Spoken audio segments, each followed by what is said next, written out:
Well, having a budget for your family finances is the best way to manage your money, but how do you budget for rising prices and a changing economy? Colin Evans with Evans Financial Group is back with us with some advice on creating a budget in 2025. Colin, nice to meet you. How are you? Good to see you. Good. Welcome to the Shreveport time. Thank you, man. It's great to be here.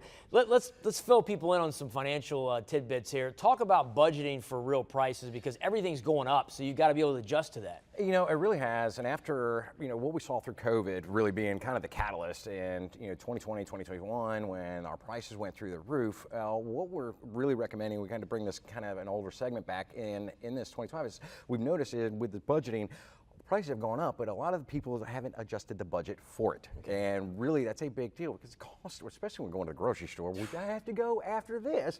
That eats your lunch. And so one of the things that we looked at and kind of really guiding people or giving this a little bit of advice is why don't you look at something called zero-based budgeting. Okay. And that's a different concept that a lot of people aren't going to be familiar with. What it is taking a paycheck, but looking at it and saying, I need to really allocate as a percentage, looking at how much is the mortgage, how much do I need to put for insurance, how much is my car insurance, what are we saving out of this, what's our electric and light bill, and budgeting from that direction.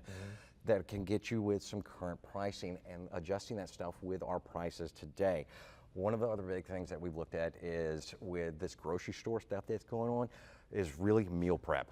Yeah. I mean, this is a way, I'm an impulse person, and this is not a good thing, especially when I go to like Academy. They got the cool stuff right when you're going to checkout, and I'm a sucker for it too, and they know that. I am that person. But these, budgeting from the, from the direction of looking at, meal prep, this is a great way to do it because you can really dial down, hey, this is what we're looking for this week.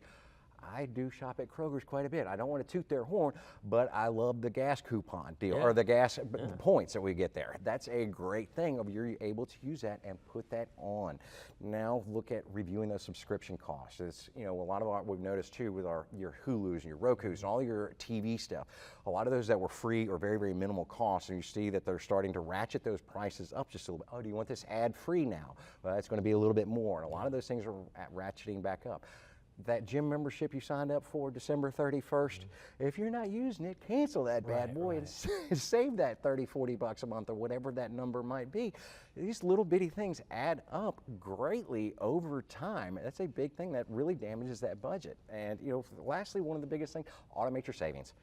Pay yourself first. The biggest thing that we see over the years is, I'm going to save after, or I'll save with what's left. I can't get past the holidays, or I got to get past a birthday, and I'll save what's paying yourself first and automating that, moving that over into a savings account, whenever it's payday, and getting that out of a checking account will put you in the habit to living within your means and living on what is left, and you're putting something back for the rainy day or something that pops up.